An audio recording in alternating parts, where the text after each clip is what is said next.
But yeah, that was the big realization for me with that video was the how simple it was. And we see a lot of it today with everyone with, I use the example of Trump and political stuff, but it doesn't matter. It's any kind of stance. It's the same thing even with the flat Earth and the other people. It's the vaccines. It's the same stuff. It's all the same shit.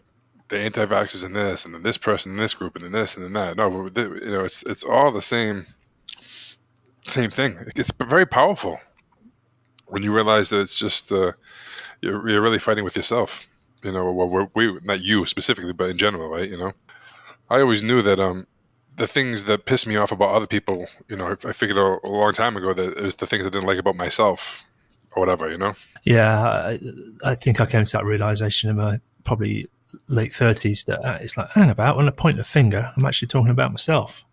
And then you see it, because of things like YouTube and Twitter, that when rage comes out as an impartial observer, where you actually don't really care about the outcome because it's not something you're interested in, you see the so-called, what is it, clinical or psychological Freudian projection. It's like, you're really talking about yourself.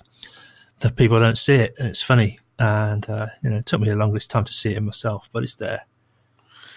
Yeah, that's a good thing, right? Because we're the only people we can control ourselves. We can't control anyone else. So how But we the interesting thing for me is like when you choose to argue a point on that, you can only choose the argument based on your own reference point. The only things you're going to attack are the things that you know about. Well, it's the same thing in any argument. Well, this is it. So the only thing that you know about is the things in your own head. So that's that's the only things that So the basis of that argument is only based on what you know. And a lot of times, we're going to an argument assuming that we know that that's all there is to know. And so there's a kind of egocentric perception. I'm the final arbiter, I'm the final judgment, and my will shall be imposed, and the world will be a better place. And we'll know how that ends up with that MVC stuff. Yeah, everyone does it. On some level, any argument is basically what that is. Very few people will try to see the other side of things.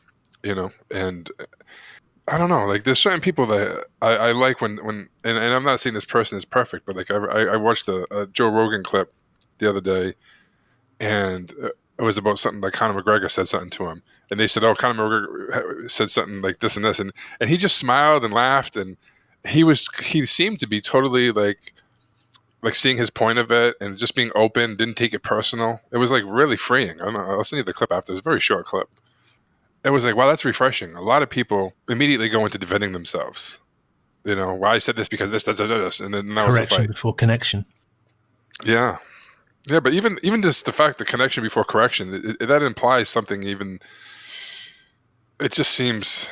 I agree with the saying, but it just seems like, why do we gotta? I guess why do we have to correct people? Yeah.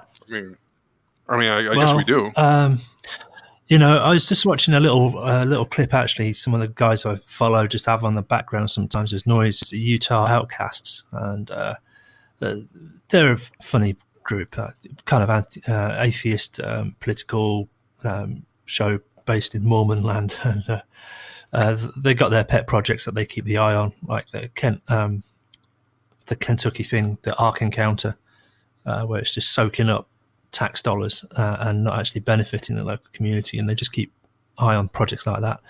Anyway, one of them was saying they had a guest on the show, and she was going to go on to a podcast and talk about her views about stuff and her atheistic position. And the guy who was running the podcast was adamant that his platform was not to be used by churches or political organizations to further their cause. And so he asked this woman, so tell me, what do you do? She said, every Sunday I meet up with my friends and, we talk about the world and things and how it could be different, and we just express our kind of atheistic viewpoints about things. And he said, oh, so you're a church then? It's like, no, we're not a church. That's well, funny. You meet on Sunday. Well, yeah, it's because that's the only day off of the week we all get. We all working 6 days a week. So, well, you can't come on the podcast then because you're a church. So now you can see where we want to correct people. It's like, I'm not a church. What do you mean? And so now you're labelled and dismissed. So there's an anxiety with that you're being ostracised unfairly, that equity hasn't been served, that But who someone cares? Who the fuck wants to which talk is with this just asshole? Who wants to talk with well, someone like that anyway? okay, yeah. So now yeah. The answer is right. Fuck it, I'll start my own podcast then. But I think that's why there's a rush to connection because people don't want to. You see it on the internet a lot these days as well. You can't say that. That's anti-PC.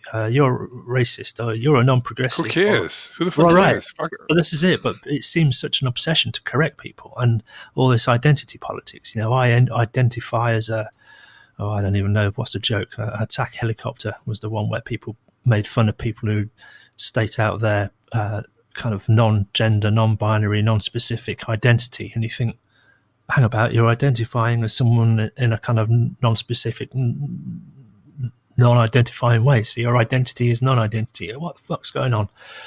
And it's all weird. But I think that's why there's an anxiety for correction. I mean, I'm doing it right now because I don't want to be misunderstood, and I think that's one of Maslow's needs, isn't it? But it is a big one to let go of, and habits die hard. And I think that video you sent kind of highlighted it. Like, say, who cares? Well, let's move past it all. Okay, so you've obviously got a need, that you don't want your platform being abused. Let's talk about that. Why is that important to you? And now we're re-engaging again.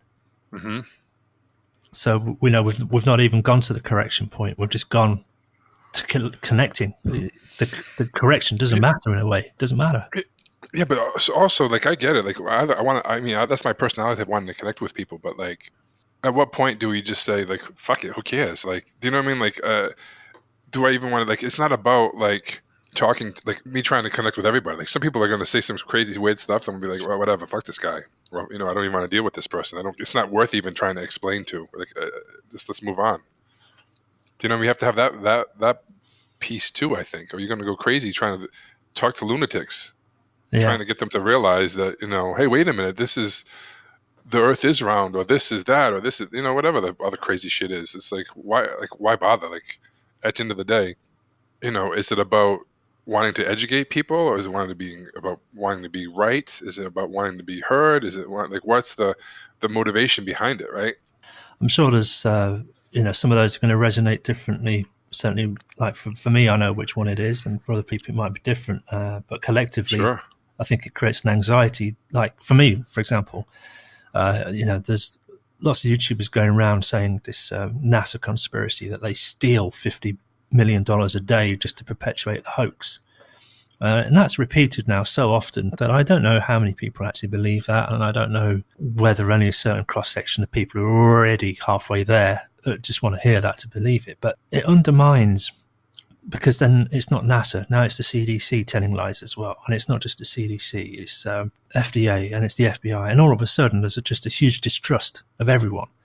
Hmm. And now, because we don't trust anyone, we have to look up everybody's arsehole. We have to look at their ID. We have to scan their iris, get the fingerprints, and we have to do crate checks just to let people in our house, because fuck me, they might steal something or take a photograph of something or put something on social media that exposes us. And it just makes just reduces everything to kind of like a transactional. Do you really think like that? Like, I don't think like that at all. Like, I don't like go into things. If I meet someone at the coffee shop, I start talking to them. I'm not gonna fucking think about all those things. No, I don't want to. I'm not that way. I like the wild, wild west. You meet a new person, and the excitement is getting to know them, and the excitement is, can we have a meeting of the minds? Are we interested in similar things? Are we disinterested in dissimilar things? And maybe that's a point of engagement too. And it's like, instead of actually asking the person, tell me about your life, it's a sad day. I can go on Google, get their name, look up their FB profile, run it through an AI algorithm, and get a risk number before I've even said hello to them. And it's just like, is that where we're going? Because that seems to be where we're going. And I don't like that. And I find it very sad, but it seems to be where we're going. Maybe I'm just hanging out in the wrong groups. I don't know, man. Like, I But I think mean, it's about focus. yeah, and again, I think it probably is focus. So, like, instead of saying NASA rips off 50 billion or they steal it, which is a huge proof of claim, by the way, what about listing all the great things that they've invented and the ways that they've made life so much easier? Why is that dismissed and washed under the carpet? And But why do you care about it? Like when you tell me the things about NASA, like Yeah. there's literally nothing. Like whether someone says $50 billion of this or this, and that, there's like no charge at all with me. Now, maybe Yeah. something else. Maybe my trigger is something else. So I'm just saying. But I But mean, like, why does it even bother? well, it doesn't necessarily bother. What I prefer is to celebrate. It's like, I mean, in the UK, so NASA is pretty far away from me, but we've got space agencies and we've got some good inventions, and it's not even jingoism or national pride, but it's a celebration of what people can do when they get together, get some good funding, and make life better. And so the opportunity to celebrate marvelous inventions, the materials that have been invented have had such far-reaching consequences that it's almost beyond measure. And that surely is worth a celebration rather than fucking rip us off by $50 million a day, which is such a negative way of looking at things.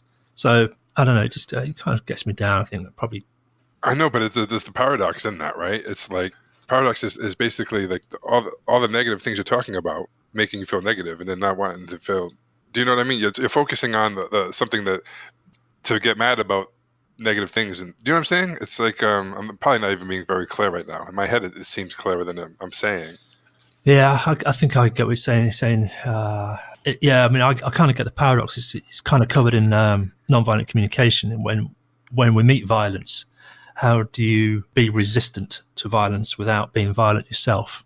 So that there's this notion of nonviolent resistance comes up.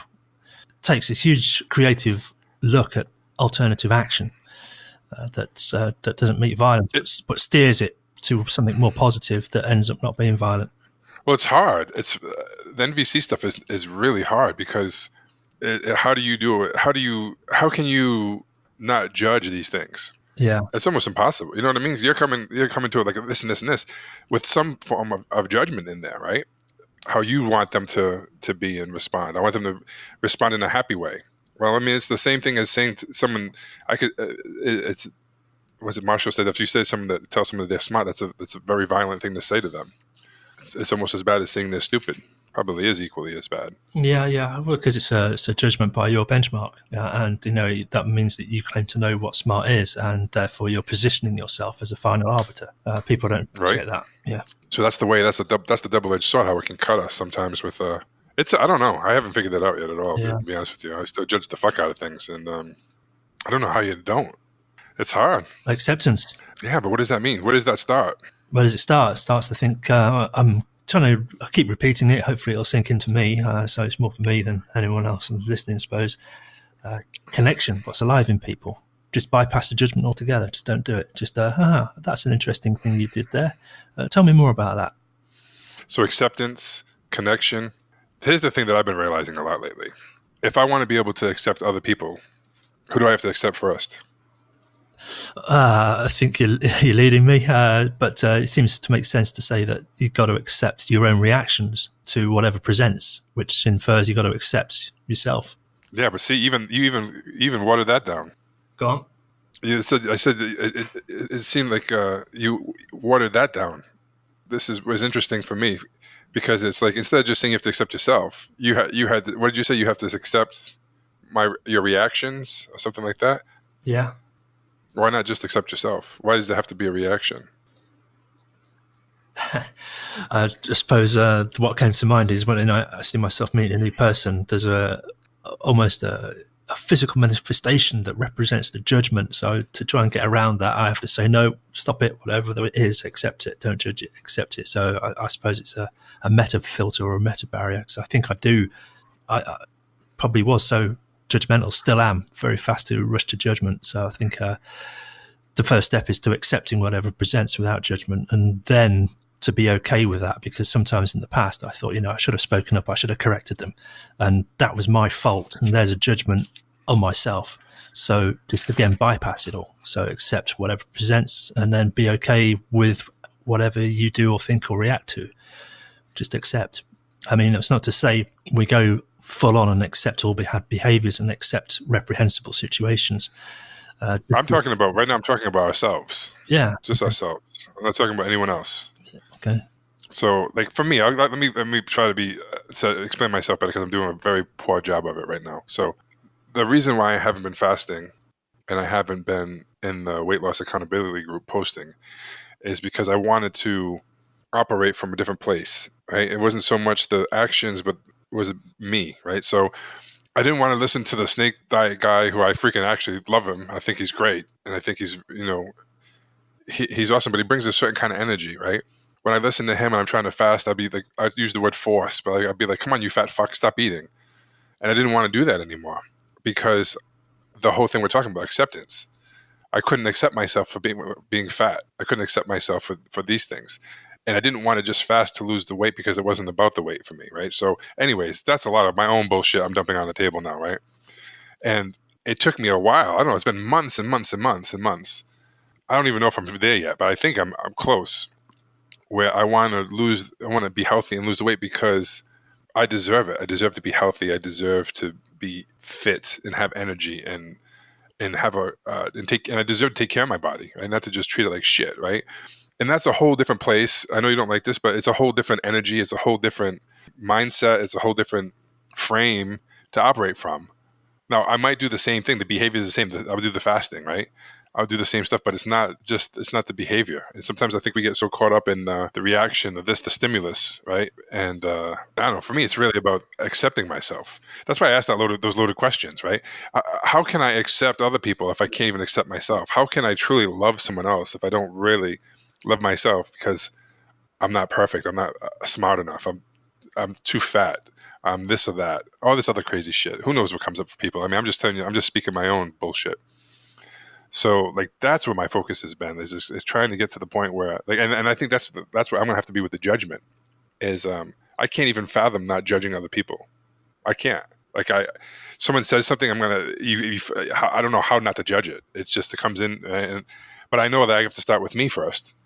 And if I don't get enough work done in a day, if I don't do something where I think I should, if I don't, you know what I mean? If I end up eating when I'm supposed to be fasting, what does that look like? What am I saying to myself? Am I judging the shit out of myself? And that's what I'm talking about.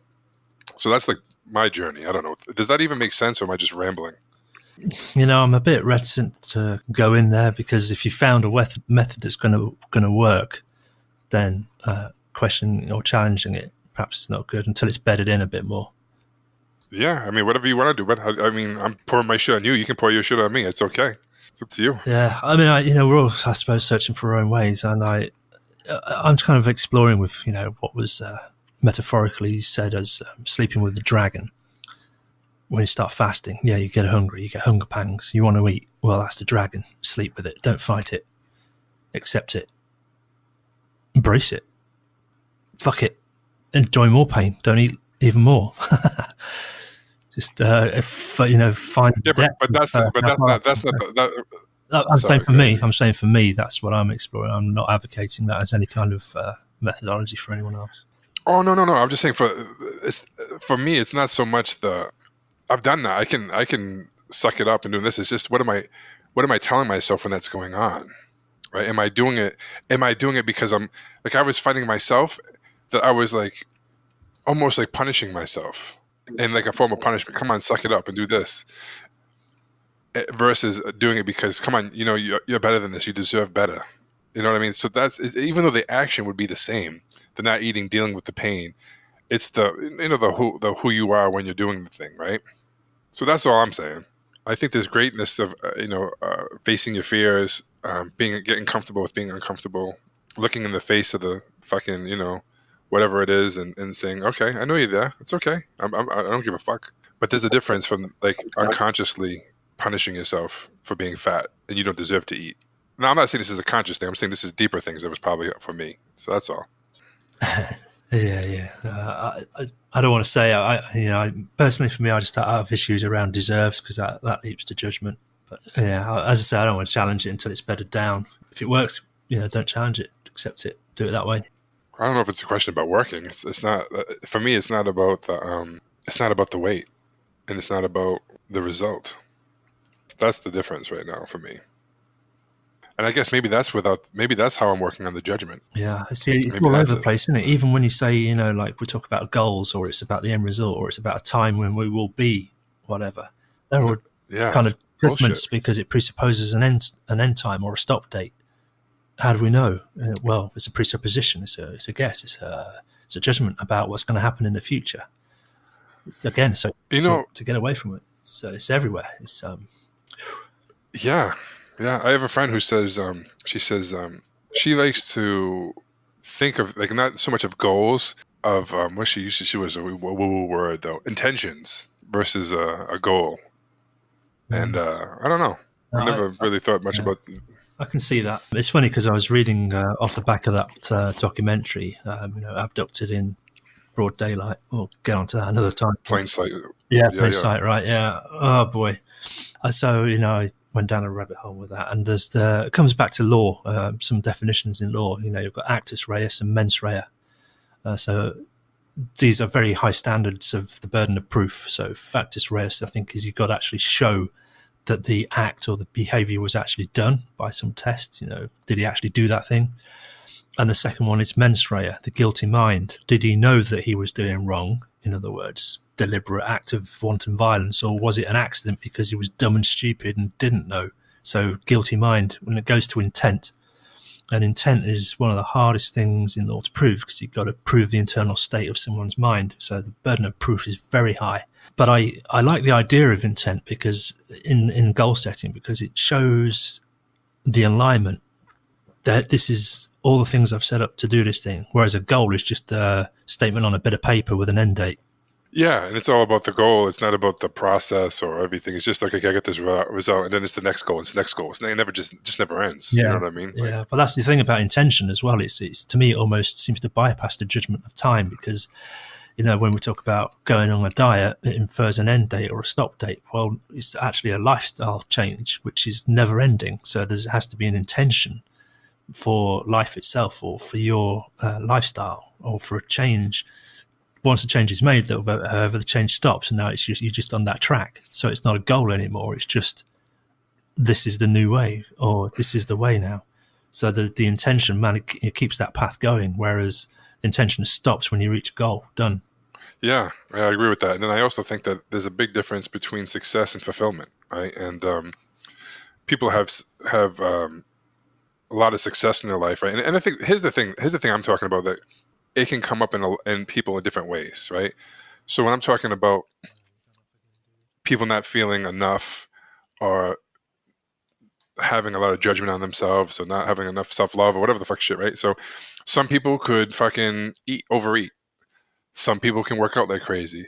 Some people deal with things differently as far as, not being enough or feeling that they, have to keep doing stuff to get love or whatever the fuck that is, right? So some people overeat to fill that void. Some people are CEOs and they're always busy and they work fucking 70, 80 hours a week. They get millions of dollars in the bank and they still don't feel enough. They still feel like they need to close this next $5 million deal before they have significance or before they have something.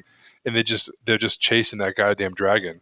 So it's not they've accomplished things. We talk about the rock stars, the actors that turn to drugs because they've accomplished everything that they thought they wanted and they're still not happy, right? So there's that fine line where it's like, how can you just be completely happy, completely love yourself for fucking everything that's good and everything that completely sucks with your life right now? How can you be grateful for what you do have, right? And then operate from that place, not from the I don't have money, I'm poor, I'm fucking a piece of shit. No one, I gotta prove my dad wrong, or I gotta prove my mom wrong, or I gotta fucking get this girl to like me so I can feel value. People do it all different ways. It's not about the losing weight. It's not about the job. It's not about the money. It's not about the fucking mansion. Nothing to do with it. Some people have all those things and still feel lack, and they still feel like a piece of shit. I want to fucking feel good, whether I have something or I don't have something. I don't care about if I lose fucking 50 pounds in a month and now I can be at the weight I really want to be at right now. That's cool and all, but I want to be okay with it. With, hey, maybe I only did 20 and I don't feel bad. You know what I mean? That was hard for me, dude, to look in the mirror and like myself, even though I'm fat. I think I'm there. I'm not content, but I can accept it. You know what I mean? And not look down on myself for it. Anyway, maybe I'm oversharing, dude. Sorry.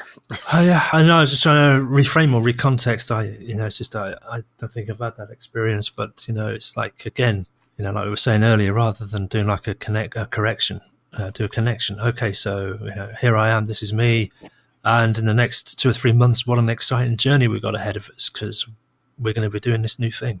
wow, well, I wonder what there is to explore in here. And that seems to be the way Bandler talks about things. But, what a rare and Yeah. unprecedented opportunity. I think he was told when he was doing his recordings for the BBC that eventually, 100 million people would see it. And it's like, wow, people would freak out about that. But what a rare and unprecedented opportunity. Yeah. Was that I don't know if it was Edison or someone, or I don't know if it was Edison or Tesla or something. No, it had to be Edison, I think. I don't know. Where his factory or wherever he worked was on fire and it was burning like crazy, and all his the stuff was in there. I forget who it was. Someone famous like that. And he said, Go get your mom."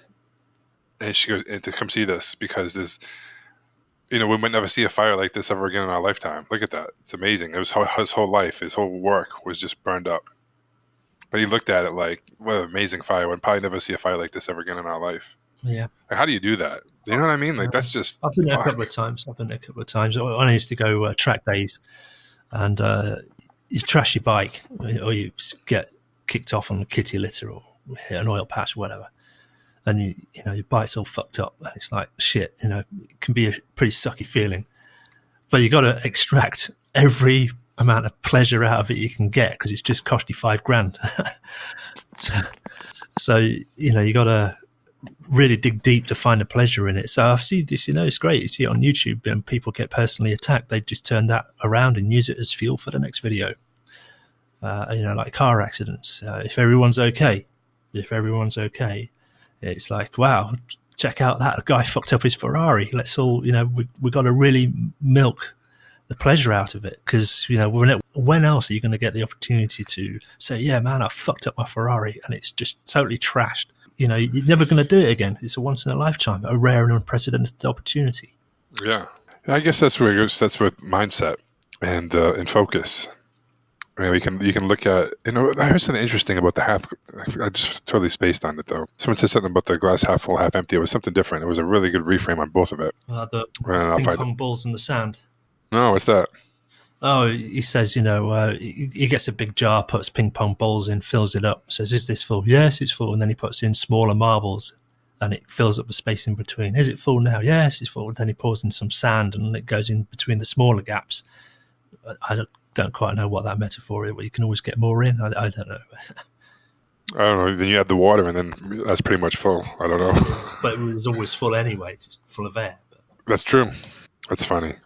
So anyway, what did you think about that movie? I don't know if you want to go into it now, but Yeah, that needs a longer treatment. I think we maybe do a separate audio on that. But there's just lots of complicated issues in there. The kind of conformity that the kind of different times back then, different social stigmas, different conventions, the religiosity that was tied up in it, the bent mindsets, the repressed homosexuality, the manipulations of the dark triad, the failure to set boundaries, the failure to recognize what's gone wrong, the failure to make decisions ahead of time and stick with them, and all sorts of interesting psychological effects. fuck, yeah, couldn't believe it. Yeah. Yeah, you summed it up pretty good. It was a lot of crazy shit going on.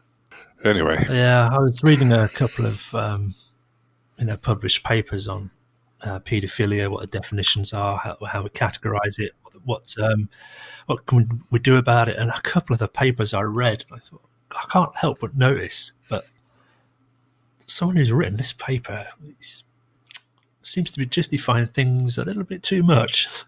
really, that's weird. Yeah, I got a really creepy feeling reading one of them. It's like, he's using flamboyant language, which was and sarcasm, which is you don't really do in science papers. He's trying to make light of it, and then kind of not quite justify it, but he raised the question as to why it was wrong. Actually, so what is the clear reason? It's like, well, you're asking me, or are you trying to defend the opposition? I was a bit confused reading one of them, but yeah, Yeah. can get into it. It's interesting. What do you think about intuition? Do you think there's such a thing? Yeah, in the kind of everyday common way sense that we describe it, I think if we were to say, what is it? It's like the unconscious signals. It's stuff you're picking up from patterns you spot in people, but not perhaps consciously. So all those things I think we can kind of wrap up and kind of call it intuition. I think that's fine. So do you agree that it exists? In an approximate sense, yeah. Can you see intuition? No, Do you have proof it exists? well, I could say give it a good stab and say that it's our life experiences, it's memories, it's our gestalts, it's how people look. It kind of sets off things in our mind that says, I've seen this somewhere before and I can't quite remember. I'm getting an uneasy feeling because this reminds me of a pattern, but I can't quite put my finger on it, but it's close to this pattern. So I think it's kind of pattern matching. But you can't. How can intuition be real then? Well, same way, If you can't test it and you can't really prove it. mind. What's the mind? Where's that consciousness? Where's that? Same kind of thing as those ethereal things. So I kind of prefaced it by saying it's like a useful label to in a common sense, colloquial term, to describe these experiences and that funny feeling we get when we see something that's familiar or not quite right. That intuition about people. They remind us of somebody. So it's like, does a memory really exist? Well, probably in some sense of a synaptic network, but where does thought originate? Where does it come from? Same kind of questions, but yeah, here we are. No, I'm just wondering. Like because the with the science and with this and that, we can dismiss things because they don't. You can't reproduce it. It's not. It's just. You know what I mean? It's just a lot of similar things like those things. So the scientific community would say that there's no such thing as intuition. There's no such thing as a mind. Well, they'd probably Or be a bit more and say, what do you mean by that? I mean, they might not say that there's no such thing, but they say the evidence points towards, well, there is no evidence. What do you mean? How could we test it?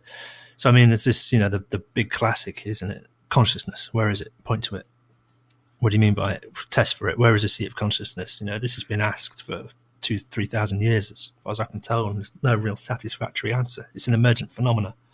just because we can't test for something doesn't mean it doesn't exist, right? Like we talked about. What was that thing we were talking about? Oh, germs, right? Yeah. Did germs exist before the microscope was invented? Oh, Yes, yeah. of course. But did we know that? No.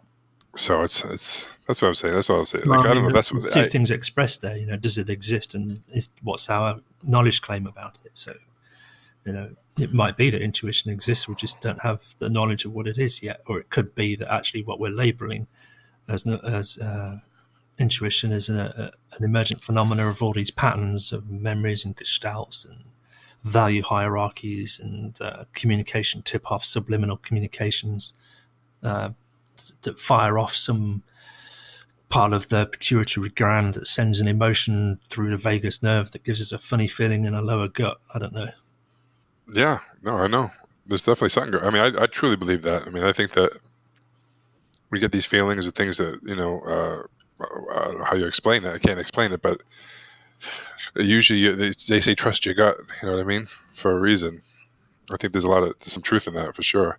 But it's just like I don't know. Some people will just go against certain things like that. Like so, like remember that we were having a discussion. I don't know if we were even recording it, but like on energy and stuff like that. Oh, yeah, yeah. And, and I said the message, and you were like I was pushing your buttons a little bit. I think it was just a message, but it made me think, and I was going down this rabbit hole thinking about like for some reason germs popped up in my head and thought about the microscope. That's where I was trying to lead you, and I was like, well, you know what?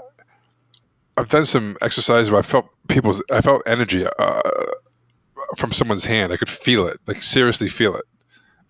Then I've had some weird experiences, even at the Bandler workshop, where the energy, and then also another thing when we're doing the handshake induction, and I was doing this, I was moving around, and the person had their eyes closed, and I was moving. I'm always like moving, right? And I was moving in the circle, and I noticed his body started moving, matching mine, and I stopped, and he stopped, and I went the opposite way, and he went the opposite way, and it like freaked me out. And I finished the exercise, opened his eyes, boom, boom, boom, boom. I ran over to Bandler and I said, "Hey," I told him I was moving this way, and he said he was doing the same thing. I stopped, and then I went the opposite way, and he went the opposite way. So what the hell is that? And he just looked at me and said, "Pretty cool, huh?" And he said, your unconscious has had rapport with his unconscious. And I was like, huh, what the fuck this, how, How do you explain that? We did this other exercise which was called the drug of choice, and it was a whole mess of us in a circle, and we put our hands like up to each other, and just throwing the energy through it. And it was ridiculous. There was like this compounding energy. After this exercise, like I've never really done drugs before, but I would imagine it would be something similar. It was like ridiculous, and you could fucking feel the energy. It was like insane. I don't know. You go into a room and you can feel. Sometimes you can. Wow, this is the place to be. You can feel the energy is exciting. Somebody can pick up the phone and say hi, like, and then you can feel their energy. Like, oh, like today I talked to you. I was like, oh, John seems a little off today. Your energy was now it's much better. But when we first started talking, I could feel your energy was lower. So my point was, how do we know that that's not real? It sounds woo woo. I give you that, no question, right? But so did germs. It's an invisible thing that someone had the hypothesis for that before the microscope. It's you can't see it, but it's there and it makes us sick. Oh, get the fuck out of here! You know what I mean? Come on, you can't see it. It's this. So how do we know that that's not the case? And then in 100 years, they're going to be able to say, holy shit, like you can really heck with this eye thing and heck with these tests. We can just fucking put a camera on someone and you can tell what kind of state they're in right at the moment. Are they happy? Are they depressed? It just analyzes everything, the energy, the body language, everything. Even knows? Maybe brainwaves. They can read brainwaves in 100 years from a distance, and be able to say what kind of state this person is, and they can scan a whole room of people and say, well, that's the person. If there's going to be anyone that's going to shoot anyone, that would be the person. I mean, how do you know that's not going to happen? Well, actually, I think it's already happening. This is what I was saying about earlier, that, we're going to have machines that are going to be able to analyze everyone's life. I was even in the AI group, and I was about to ask the question, has anybody done any research on predictive indicators using AI to spot sexual predators or pedophiles? The big data that's being collected now, it's incredibly accurate on making kind of probabilistic Judgments. Yeah. and statistical analysis. It's fucking freaky. But again, so what's intuition? That's scary, though. It's a double-edged sword, right? This is the thing. I mean, what they're going to be able to say is, imagine a time when they've got it down pat, and just from a photograph and the way you walk, and then a couple of metrics about your spending habits, give you a 98% probability of doing a crime in the future. That automatically means you put on a watch list. So you have less freedom now than anyone else, because it might be that you're going to spit gum on the sidewalk, and 9 times out of 10 you'd get away with it. Shouldn't do it anyway, but it's a fucking filthy habit. But the consequences is low. But because you've been watched, you get caught every time. Sure. And so this is my fear, that this is where we're heading. So I know that was a bit of a wander off. I can't remember what the question was because I'm tired. Yeah, so I think maybe intuition is a bit like that. We carry around these kind of stochastic patterns in our mind. Can't explain it, because it's like, when you throw a ball and catch it, you know where it's going to be. You can kind of sense in relation to your body. You've got very good spatial awareness. Do you get out the calculator and you go, the HD is the velocity fired times the sine wave of half gravity gt squared minus mv1 over half, whatever it is, to work out the curve of parabola? No, you just know about there. No. About there is where it's going to end up. And you can even take into it wind factors, and you can see the curve of the ball. You know where it's going to end up. Marvelous thing. Is that intuition or is that computation? Or is it instinct? Well, okay. What's the difference? I don't know. I really don't. So it could be the same. They could be the same thing. Yeah. So, but like instinct, like what? Do you have to be born with it? No. I mean, some things are, but other things like, if I've taken martial arts for 30 years and every day I train martial arts, someone comes at me at a certain attack, a certain way they approach the room. Maybe I can read the energy. I mean, even as a bouncer, I could read people in body language or unconscious things. I could tell the people who are going to be trouble without them even doing anything. So if you drill something long enough, it can become instinctual. You don't have to even think of it anymore, right? So something happens and someone grabs me a certain way, like I can immediately go on autopilot, and it becomes like an instinct, right? Or am I using the word wrong? I could be using the word wrong. I think it's maybe like what Dweck says in the book, or the other one, chess guy. Waitskin, yeah. That it's all well and good programming a computer to react to certain steps, but after a while you have to take the leap of kind of transcendence, that you move to this place where it's not about, you don't even see the pieces on the board, you see the relative positions. You don't even see that anymore. You just kind of see the network. You don't even see that anymore. It's just kind of chess, and so they have actually measured the brainwaves, didn't they? And they realised that grandmasters actually almost don't see the pieces. Yeah, they see bigger chunks, huh? They see, I suppose, in some loose description, a network of things, that it's not just even the spatial awareness of where that knight can reach. It's how that pattern can interact with other patterns on the board, and how those patterns actually start to literally shape the game. Yeah, that's interesting stuff to me, you know. So I don't know. I think sometimes we split hairs on things that maybe don't even matter.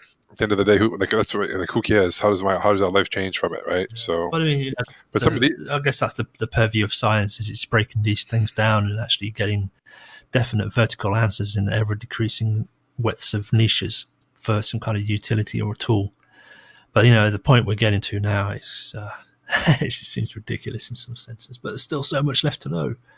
why? Why what? What do we have to know? Oh no, I'm not saying we have to. I'm just saying there is so much more that there is to know. It's endless. Yeah, yeah. It's always more optimization. What does not knowing like mean to you if you don't know something? Not knowing. Sometimes it can be fun. More often than not, it's anxiety. Anxiety of not knowing something. I'm lucky because I don't know a lot of things. So Oh yeah, me too. Shit, fuck, I know a lot. Not a lot at all. I'm only realising how little I actually know, but that's coming out the other end of the Dunning-Kruger, which happens in your 40s, isn't it? It's like, in your 20s, you know that you know everything, and then in your 30s, you start fucking up and realising, hang on about a minute, and then by the time you've come out the other end, you do actually have learned what you thought you knew in your 20s, and then you realise, actually, shit. Yeah, didn't actually know it. Faking it till I make it. yeah, dude, I'll tell you that's one thing that I mean you've probably forgotten more than I'll ever know. It's ridiculous, but the cool thing is at the end of the day, it's we have such a finite amount of time here on this planet or whatever live, and it's just about like choosing like how do you want to spend your time. Yeah. You know what I mean? If you only had 5 years, 10 years, 20 years, whatever the hell it is, 5 minutes, do you want to be getting pissed off about something that you can't control at the end of the day? I'm not saying you. I'm just saying in general. There's Yeah. the people. You know what I mean? Like I just don't like. I like here and there. I like to listen to debates, but at the end of the day, it's like it doesn't. I don't know. It just seems like a waste of time, a waste of energy because people don't. Some people do. Some people actually have an open mind. Like there's a couple of people. I saw a video. I think it was on Charisma on Command or one of those type of things where they were kind of breaking down Ben Shapiro and how he was doing some certain techniques and they've done it with Jordan Peterson and other people too. I think maybe even Sam Harris, and they all do things differently. But it's really I find that fascinating. Not so much I don't like the debates as much as what they're actually doing. You know what I mean? Like how they get the common ground, how they make someone this like, these things. You know what they're doing. Like someone says some kind of a logical fallacy or generalization or something, and then if the person is really sharp, he clarifies it before he tries to answer it. You know what I mean? Just little things like that other people would just fall for the trap. Yeah. Yeah. Well, I mean, this is the thing. I mean, I'm not a big fan of Jordan Peterson at all, and Ben Shapiro. Oh, Jesus Christ! I'm not talking about what they say. I'm saying how they say it. Well, this is it as Yeah. well. They do that. They use rhetoric and logical fallacies and make claims that aren't true. And just, especially Shapiro, he just, I don't know what's up with that chap. He seems, well, anyway. I just find Ben Shapiro particularly obnoxious. So I don't know how people find him charismatic at all, which was another question you asked me, isn't it? What is charisma? Yeah. It's different. It's different to everyone. I mean, but right. I think there's some universal things, though. I mean, some people, maybe 80 or 90% of the people would say, "Man, that guy's charismatic." You know, I mean, I'm not saying that there'd be some people say, "Oh, that guy's a fucking arrogant asshole." You know, I mean, you can't. I'm not. There's no absolutes. But if 90% of the people are saying something about like, "Wow, that guy's charismatic," then what is he doing differently? Is he just congruent? Yeah. Because I mean, I find that's a huge thing. You know. There was a guy I knew when I worked in one of the early banks. He was a self-confessed flasher. He'd been arrested and put away for it a couple of times. And that office just degenerated because he was a flasher. We had another guy in who was ex-SAS, and he had all sorts of stories, especially about abducting the local drug lord's daughter. What's the sorry? What's the Uh, XSAS? yeah, Whatever that was. Special Air Service. It's like our elite soldier regiment, Okay, so like a Green Beret, Navy SEAL type of thing Navy like that. SEAL type thing, but air, not underwater. Yeah. Oh yeah, yeah. Gotcha, gotcha. Air Force has that. I don't know what they Yeah, call it. we got the SBS as well, I think. Anyway, yeah. So there's all sorts of funny stories, but this flasher, he was the most charming person you'll ever meet. He didn't judge you for anything. He was absolutely totally honest and open, and you always knew where you were with him, and that was the thing. He would say, oh John, feeling pretty jolly. I think this weekend might find me down the high street flashing again. It'd be like a weird thing to say, but you knew he meant it, and you knew that his word could be relied upon because he'd tell you matter of fact. This is it. This is how it is. I don't know whether it's right. So was that like freedom for him? Was that like freedom? Was that like like? I mean, I don't understand. Like for one, when the first thing I started thinking about was like, the guy goes around flashing. He must he must have some goods. Do you know what I mean? He must want to just show off because I can't picture someone that's just average or small, just flashing people. Uh, Maybe it's the case, I don't huh? know. I don't know. I didn't ask. He wasn't. I don't know. I was curious of that, or is it something of is it like a freedom thing? Is it like I feel free because, or is it just a nonconformist thing? I'm just wondering. I'm thinking out loud, like what's going on in his head that makes him want to do this? That makes him feel like, okay, I'm going to do this. 'Cause obviously, it's not the flashing; it's what he's linking up to it. So it's giving him something, whether it's significance, whether it's fucking freedom, whether it's I don't know. Yeah. Just like I'm just No, curious. this was I don't a know. long time ago before I was into all the NLP stuff, so it never occurred to me to ask. But yeah, it's the nonchalant thing, right? It's like the Yeah, the non. I'm gonna go out this weekend and club a baby seal. You know what I mean? It's like, wait a minute, you said that like with no emotion. What the hell's going on? Yeah, That's weird. Well, there's a lot of different people out there in this world, right? I think curiosity instead of judgment. I think that's probably the gateway. It's just being curious. Like, really, that's interesting. Like, I'm curious about that. Like, instead of going into judgment, like this fucking weirdo wants to fucking flash people. What the fuck's the yeah, like getting? I think that maybe that's the step. Maybe that's what we got to do when we start to judge is to get curious first yeah. No, I and have get that stuck on it. sense of wonder. I get stuck on it big time. As I was learning these things and trying to do a connection before a correction. The phrase is, okay, yeah, tell me about that. I mean, I used to do that in job interviews as well when recruiting for people instead of asking them, because it got all complicated around the late 90s. You had to be very careful that you didn't ask candidates different questions because they could use that and say, oh, well, you asked me a different set of questions, and that's clearly a tool of prejudice because, it's like asking a woman if she plans to have a family. You can't really ask a man the same question in earnest, are you planning to have babies? Because man can't. But so his answer is always going to be no. But a woman who says, yeah, yes, actually, we're planning to have kids, you might not hire her then knowing she's going on maternity leave soon. So it's one of those. Well, I mean, but think about it though. I mean, I agree. Like, but if you need someone to be in that position and they need to, and travel is required for the job for the next year, then there's nothing wrong with All that. right, well, Because this position we're hiring is the person needs to be able to do that. Like, I get that. I get, well, you can't ask a man that. yeah, Do you know what I mean? But maybe there's another question you can ask a man.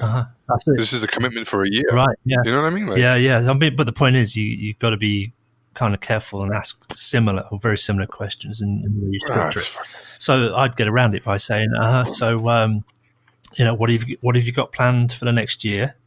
Which was a question I'd ask all of them, and whatever they'd say, whatever response to that, I'd go, cool, tell me about it. Because then that's my framework for everybody. What do you got looking forward to this year? Tell me about it. I'd say the same thing to everyone because then there's no prejudice. But of course, the answers would be all revealing. yeah, and you have to do that. My wife told me that she has to ask she can't ask different questions to different people. Right. And I'm like, how the fuck can you? It doesn't make sense to me. Like, if you're in an interview, it's like a conversation. If I have a conversation with you, and I scripted everything up that I'm going to say. That's kind of fucking weird, Yeah. right? No, I don't disagree. You might say something that makes me want to dig deeper on something. Oh, hey, tell me more about that. That's interesting. But I can't have to ask the next question because I didn't ask someone else that. Yeah. I don't know. This is what I'm saying. The the constraints that all these metrics and liabilities and risk profiles mean that you've got to ask the questions in the same order, with the same tonality, with the same body stance, or else you're being prejudiced, and now you're getting sued because you write Fuck everyone. and that's what I mean. This is where we're going. It's just fuck it. The rules start to take over rather than the reasons for the rules, because it was like that IBM thing back in the Lou Gerstner book, which was off of Dweck's book. Where he was saying in the 1960s, the rule was you wore a white shirt, red tie, and dark suit because that's what business people wore. And so it was written in the rule book. People who like themselves, so dress similarly. But by the 1990s, entrepreneurs started wearing black T-shirts and jeans, and the IBM guys still turning up in the 1960s white shirt, red tie, dark suit, because that's what the rules said. Because the rules were really dress like the person you're going to speak to. But they took it literal. Well, yeah. But so this is the same thing now. Don't be prejudicial in an interview. Well, how do you do that? Well, ask them the same questions. Oh, okay, ask them the same questions in the same tonality, with the same body language, with the same eye expression. Jesus Christ. Yeah, I can't even put energy towards that. Like, that's just fucking stupid. There's a point where you have to just say, fuck you. Like, I don't give a fuck. Like, I don't want your job. Shove your job up your fucking ass. I don't give a fuck. It's my own company. I can do what I want. Sue me if you want to sue me. At the end of the day, fucking, if you want to try to fucking, for my little fucking hiring my VA, you're going to fucking whatever. You know what I mean? Like, who fucking cares? Yeah. I mean, again, there's these online recruiting tools. What was that one I used? Is it Vervo? Yeah. Yeah. I mean, this is it. Did you like that? I love that software. You put up your questions, and you can also put time limits on how long they've got to answer the question, so you can tell if they're Googling or not. You can give them a multiple-choice question, or you can give them a written question, or a video response, or an audio response. And they claim if they do a video response that their AI watches their facial features and can give you a kind of breakdown of their truthfulness or their openness. Are you serious? Yeah, man. I bought that from AppSumo because I figured that we might want to get some outsources eventually and figure some stuff out. And I ended up getting it. I ended up getting that. I mean, it's a great tool if you want to do recruitment, because you can just ramp it up. You see recruitment on scale, and I loved it. I thought it was great. I think I got in before they started charging. But yeah, I mean, this is it now. That's awesome. It's brilliant, and the way you can design the tests as well. To do the big filter questions first, get them out of the way, then do a second round, third round, and it's just automated. And because you are asking the same questions in text, you don't fall foul of you didn't ask the other person that question kind of gotcha.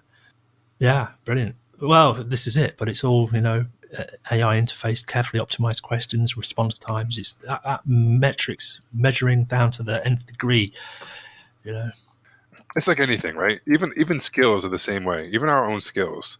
I love that. I think that's the paradox that Bandler talks about, where someone's, the need to control is out of control, how everything collapses on itself, and how our biggest strength can turn into our biggest weakness, and then our biggest weekness can turn into our biggest strength. Yeah. I love shit like that. No, I like that as well. The kind of, you can make it so absurd it collapses itself, or you can make it so ridiculous that, it's like an argument ad absurdum.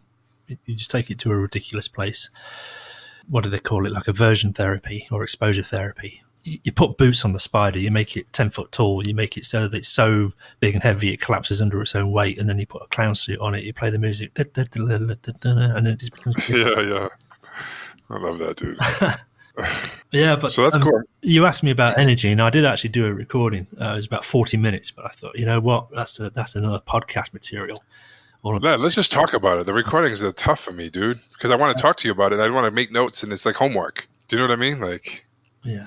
It's hard. Like I listen to it, I have to just, I don't know. I'd rather just have a conversation around, because maybe we'll go somewhere else. Yeah, no, like Chris Foster's. But I thought I'd just do a 2 or 3 minute audio. 15 minutes later, still a few points to make, and I thought, well, I'll keep it there, and then I'll listen to it when we want to do a talk on energy. And because there's things to be said about that too. I don't know, dude. Like we said, the more I learn, the more I realize I really don't know, and I realize that even my thoughts are limited to my experiences and to my openness and stuff like that. And who knows, dude? I've been questioning everything for the last 2-3 months. It's been maybe 4 months now. It's been ridiculous. But I like the chess and I like the martial arts kind of paradigm, where you are learning patterns and you are learning structures and formations of patterns that lead to techniques that then lead to that kind of emergent dance. This is the shape of this particular fight because I sense it in the opponent just by the slight micro muscle movements they're making, the way that they move their eyes, it reminds me of, that's it. And you do it before you even think of what it reminds you of. Yeah, smaller circles. Circles, that's it. Yeah, exactly. The circles thing. Small circle. Yeah, I love that stuff. I mean, I gotta tell you, that was a great book. I wonder how it would be if we read it the opposite way. If I would have read Mindset first and then that book, I probably would have said, "What's the sense of reading?" Well, Yeah. he cited a lot of stuff. Yeah, no, I really enjoyed that one. That was a good recommendation, and the weight skin one as well. And Lou Gerstner, I bought that years and years ago, and I read it. I didn't really kind of appreciate it, but after having read Dweck's book, it's like, he knows. Is, And is then, that yeah, was that the Who Says Elephants Can't Dance book? yeah, that's it. Yeah, yeah. And then it makes Snowball make sense as well, which is the big, thick, Buffett? 700-page Buffett book. Yeah, similar things in there. It seems like Yeah. there's these emergent patterns are there and are successful. They understand, like even Buffett said, didn't he? What did he say? A contract is about the person, and you can't do a good contract with bad people. So there's always connection with people first. Give them a fine reputation to live up to. In other words, don't judge them. And same with Bernie Eccleston as well in his book. Well, no, it was not his book. Who wrote that one? The British journo wrote a book. I can't remember his name. It was called No Angel. I'm thinking No of the Angel. author in a minute. Yeah, but again, Bernie said, don't pick fights with people. Give them options. Right, you fucked up. So what do you want to do? Do you want to give me a refund or do you want to make it good? You choose. Yeah, I Go like that. straight to action, straight to a connection. Almost, there's no correction. Well, there is a redress, but it's not a blame, and it's not a point fingers. It's like, okay, situation fucked up. Let's make it good. Pick one. You choose. I'll put the power back on you to fix this.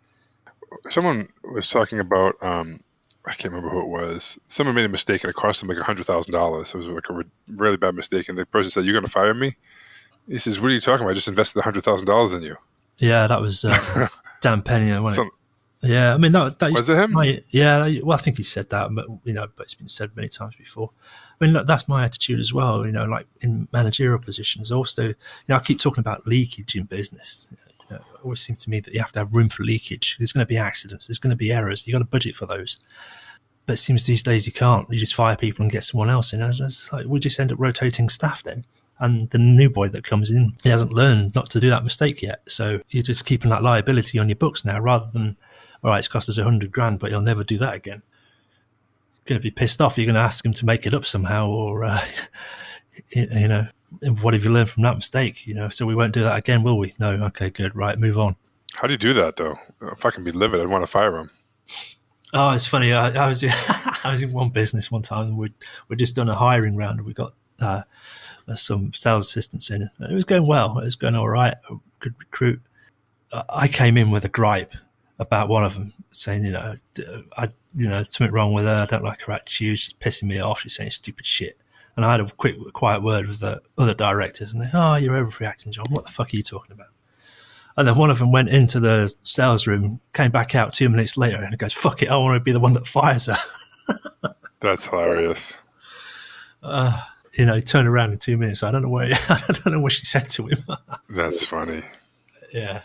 I mean, there is skills in being able to read people too. I mean, that's a skill. Some people are clueless with it. Some people are a real good judge of character. Other people get things way off. You know what I mean? You ever notice that? Yeah, I do. And I kind of had an epiphany about that as well, again, from Snowball Buffett, who said, you don't really know somebody until you know what they want. And I don't necessarily think he meant that in terms of materialistic or contractual or monetary, but I think perhaps if we extend that in MVC and say needs.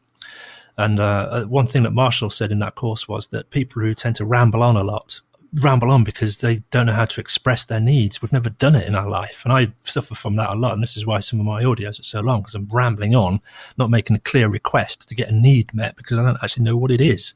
So in that sense, I don't know myself. I don't know what I want. And I think that makes sense. One It's of like life's great tragedies.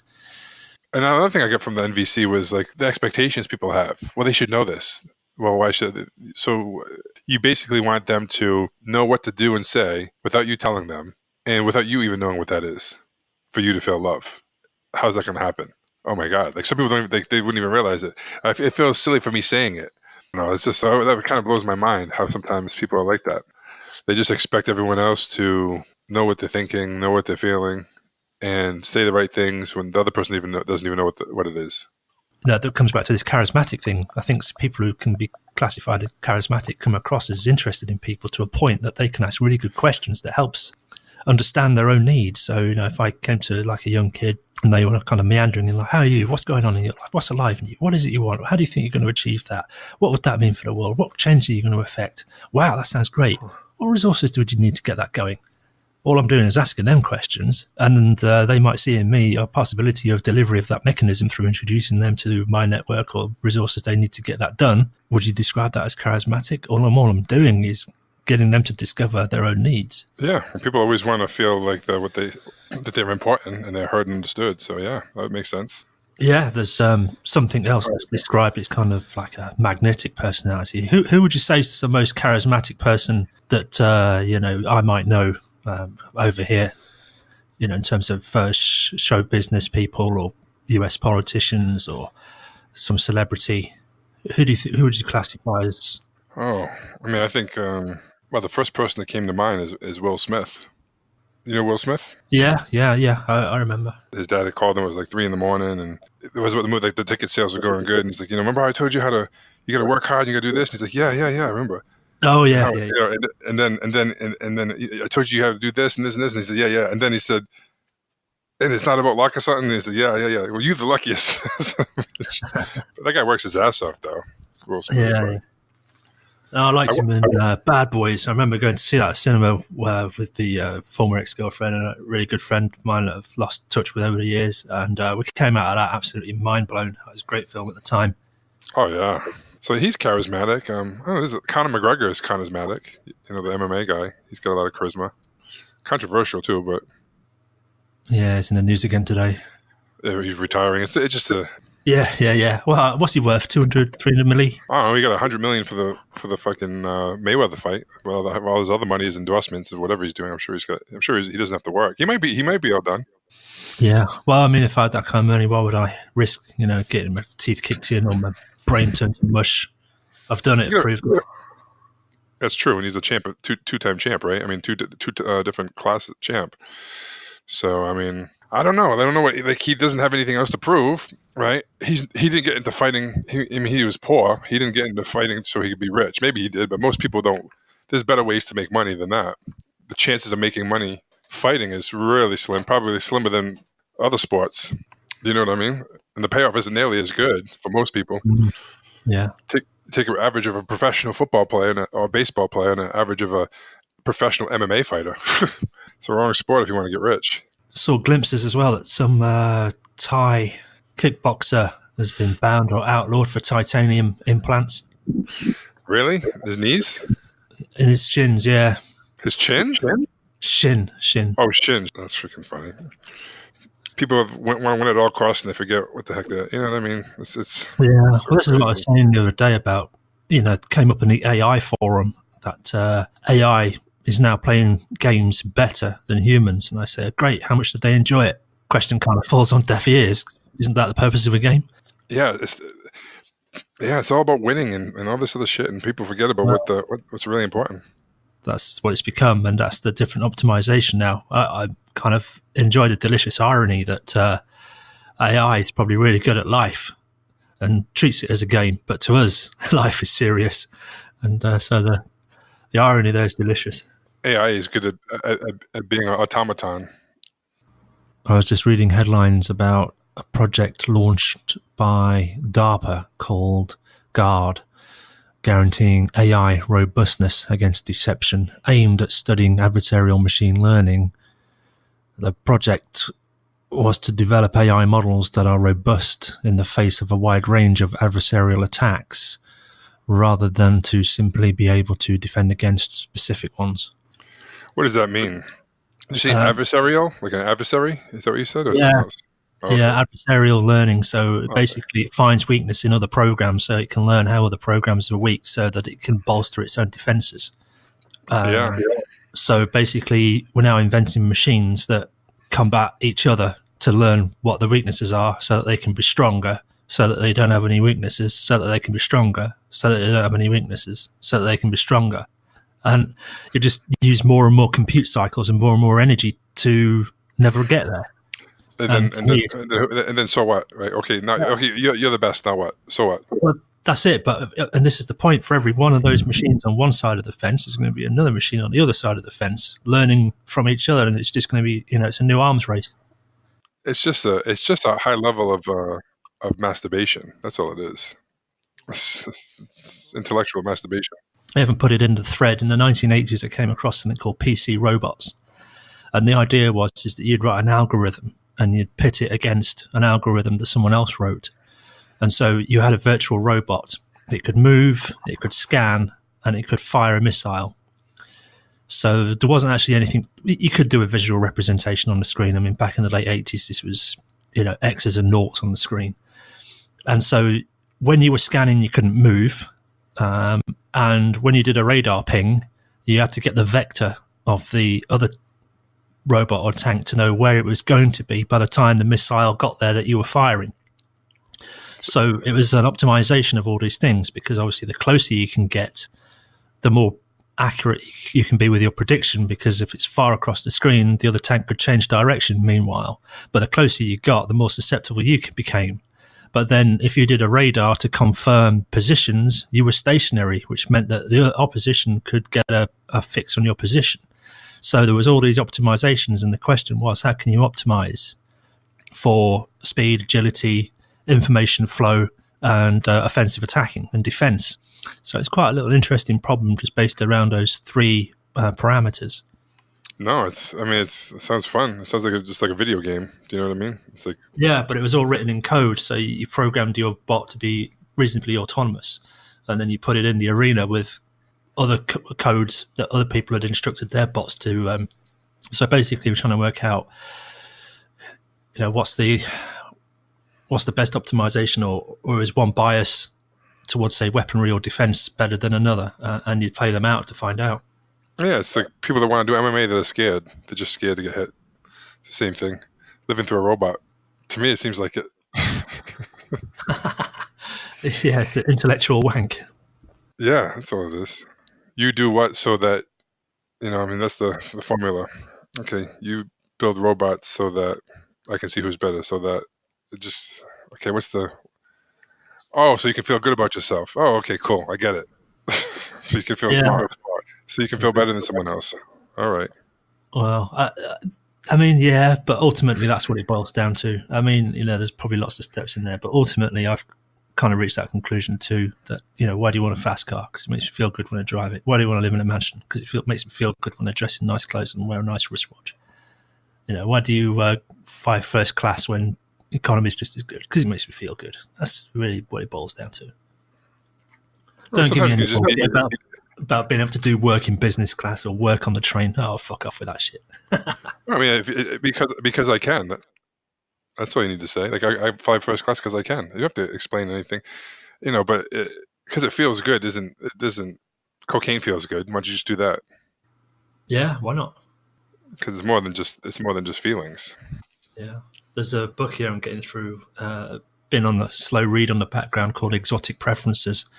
And I think it's a series of compiled scientific papers that kind of been made more accessible to the average reader. And the first one talks about mountain climbing. It's all behavioral economics. Why do people go mountain climbing? Because it's the most dangerous sport. It's pure misery. It's pain. It's suffering. Why do you do it? And the book makes the point that when they ask mountain climbers why they do it, they don't get a really good answer apart from because it's there. So it's one of these great mysteries. Why do people go rock climbing? It was a journey for Antarctica. I just looked at how to look it up. It said, men wanted for hazardous journey, small wages, bitter cold, long months of complete darkness, constant danger, safe return doubtful, honor and recognition in case of success. Same like with this, asking for people who would go on a one-way ticket to Mars. That had quite a lot of interest. Yeah, I mean, it's just what's important to people. You know what I mean? They think, oh my name, I want to be remembered. I want a legacy. I want whatever that means to them. To me, it doesn't mean anything. I think it's absurd. I think that I respect Elon Musk. I think he's a smart dude, obviously. But I can tell you right now, like fucking going to Mars is absurd to me because we can't even figure out how to be happy and take care of Earth. It's like this whole thing. It's like it's almost like the scarcity mindset. People say like about being able to donate or contribute even when you have a little bit, right? Because if you can't do it when you have a little bit, then when you have a lot of money, you're never going to be able to do it, right? So it's like some people call it like tithing for the church or whatever bullshit, just donating. But when you don't have any money, it's never easier than when you're broke because it's harder when you have a lot of money, I think. How do you mean it? I kind of, maybe I understand it on a surface level, but if you have more money, how does it become harder, do you think? Because it's always going to be, it's always more, more, more. You're buying more shit. You're having, a lot of most people that have, most people, the only differences change is they have more toys in their life, but they're just as broke. So I'm not saying everyone. I mean, if you have like obviously, if you think it's easier if you have if you have $1 million, you think it's easy to donate 100,000 of it, or do you think it's easy to donate $1 if you have 10? Yeah, I see what you're saying. There's a difference between percentages and absolute numbers, but that becomes even more disparate when you start talking large numbers. So, like $1 to give away is just $1, but it might represent a tenth of your net worth. But if you're going to give 100 grand away, which is still 10% of your net worth, if you're a millionaire, you're going to have to think about it a little bit more than That's throwing away a casual dollar. Yeah, it's a lot hard. I think it's a lot harder. And then because here's the thing, your expenses go if you lived like you did when you were poor, and you lived in the same house and you just had it paid for, and you just drove the same car, and you just had the same kind of lifestyle, and you had the money, then sure, 100 grand is easy when you have $1 million. But the problem is, people go out and they buy a house that's too much money that they can't afford. They buy another car. They buy other things to make themselves feel good, and now they're going to donate. No, I don't. I mean, I don't have it, and then that goes. Now they're worried about losing the money more than they are about.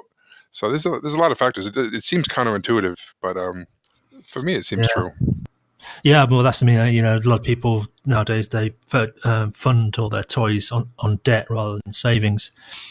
We're debt economy now.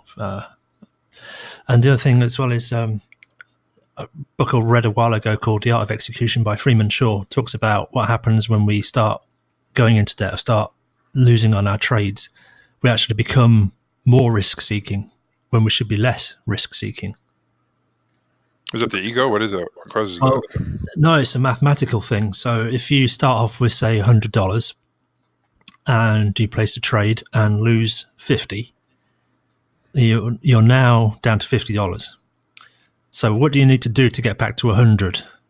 You need to double your money. You need to get a You need to double your money, which means what investment do you know pays 100% return? nothing. Nothing. So you're going to start looking for big risks just to get back to your starting point, and that's the point. Become risk seeking. Oh, I gotcha. Yeah, it was investing and gambling and all these things is so emotional for a lot of people, Yeah. and it's why it's like I've been playing like pool or billiards. I don't know what you guys call it, but I'd have friends that if we played for nothing, they would kill everybody. As soon as you put $10 in a game, they would choke and miss. It was ridiculous. I couldn't believe it. Didn't even have to be a lot of money. It could be $5 or $10, and you could notice a significant difference. Yeah. No, it is same with poker as well. Yeah. Played a few hands for money, and it changes it completely. It's a different game. Yeah, even with what do they call that stuff? It's that big day trading currency. What do they call that? Forex cable. Yeah, forex stuff, right? So I got a friend that was doing that, and he had the dummy account, and he did it for like months, and he was killing it with a dummy account. And he put his own money in. Next thing you know, he gets emotional, making emotional decisions versus logic. Yeah. Fear creeps in. It's a whole different animal. Yeah, it is. It makes it more real, and those losses are now not just theoretical; they're real, and no one And likes. yeah, they're gonna say they affect the next decision too, like crazy. Yeah, that's it. I mean, that's one of the things I learned from my short time in it all is once you crystallize, that's your new starting point. That's your new baseline. You can't get. All right, emotions. I mean, I think you think about it, they affect our states, obviously, right? So, like, how does science look at that, right? Because like emotions with decision making, do they ever look into that, like how people make decisions and shit like that? Or is that too arbitrary? Like, you know what I mean? Like, you have to have like this study the mind or have the mind map Yeah, sensors on there. this is an area of fascination. I've got all these books on insurance and behavioral economics, and That's what it's all about. Decisions under uncertainty, risk. One thing that Warren Buffett, Charlie Munger make clear is to have your decision trees already planned out so that when the time comes and you're under emotional stress, the decision has already been made a while ago. All you have to do is execute.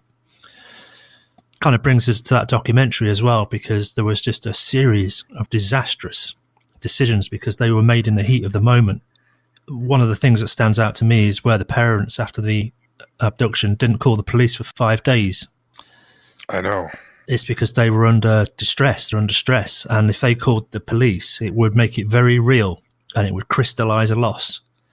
And it would confirm that the word to use here is kidnapping.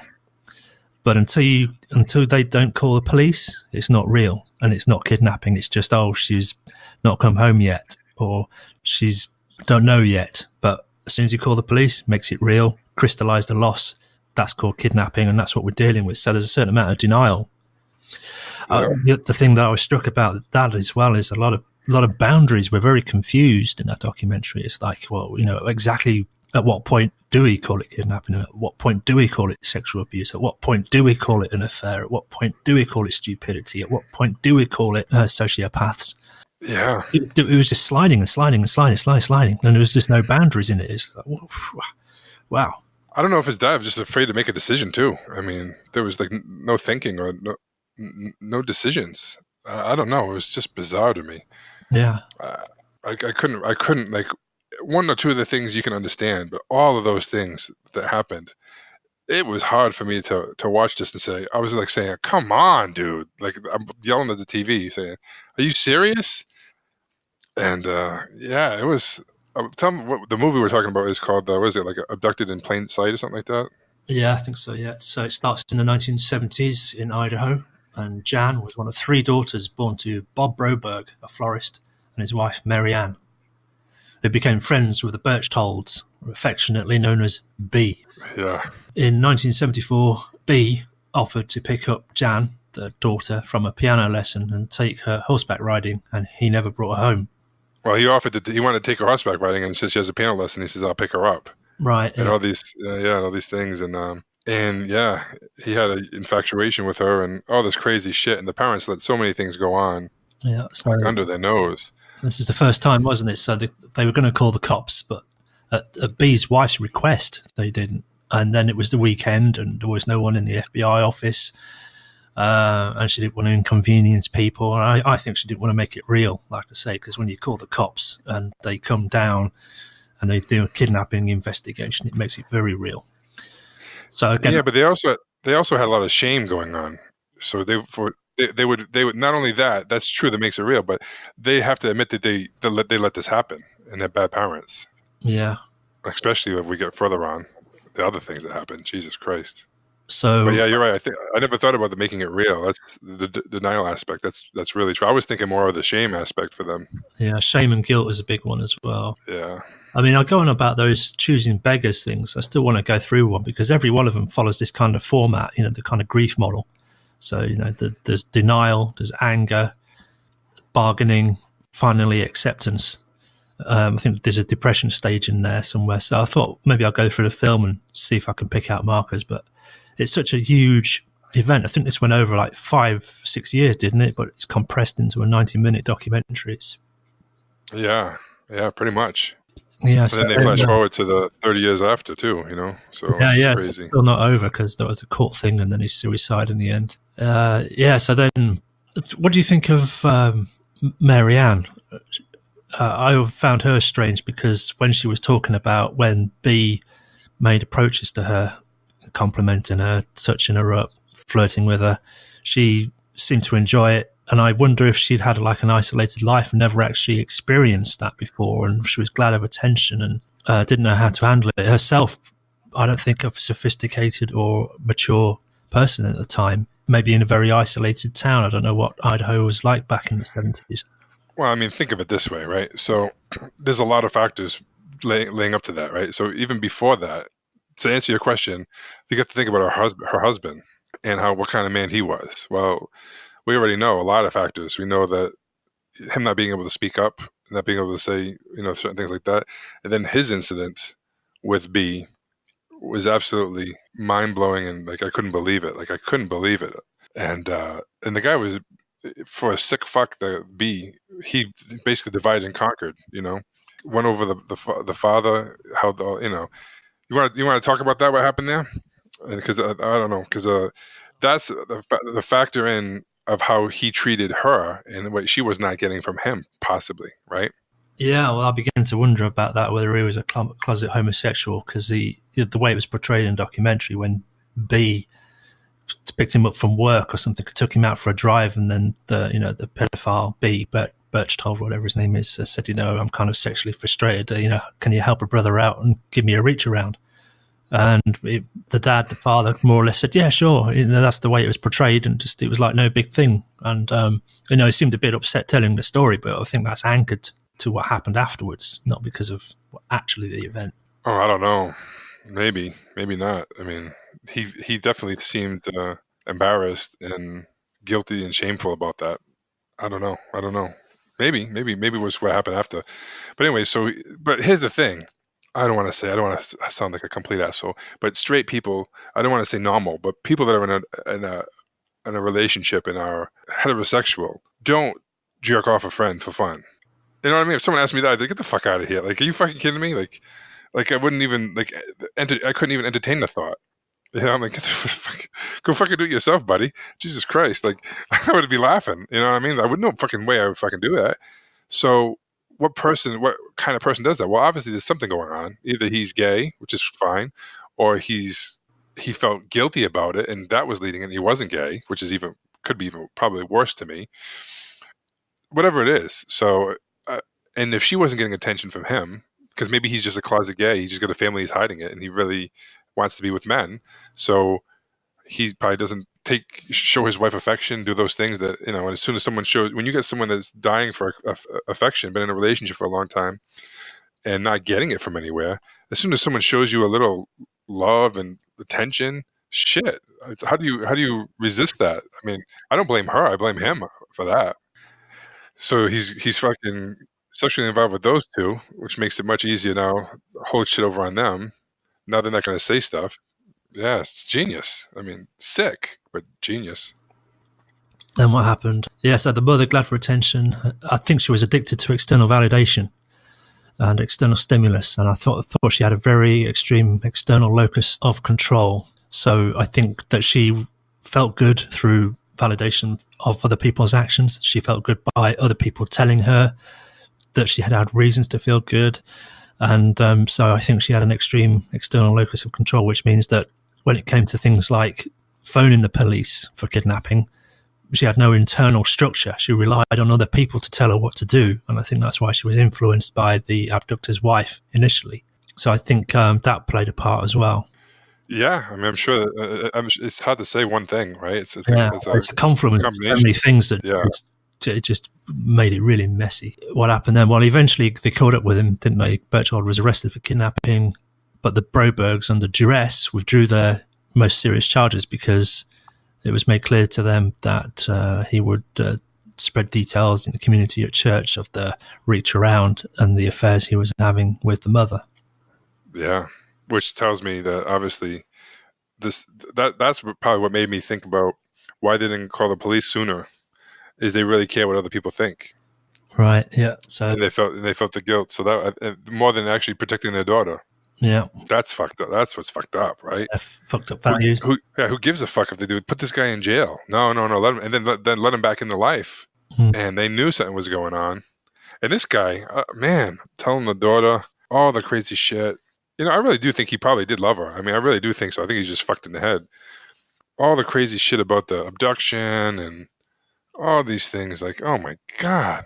What, the alien tapes? Yeah, and all that crazy shit. The sleeping pills, the drugs. Yeah.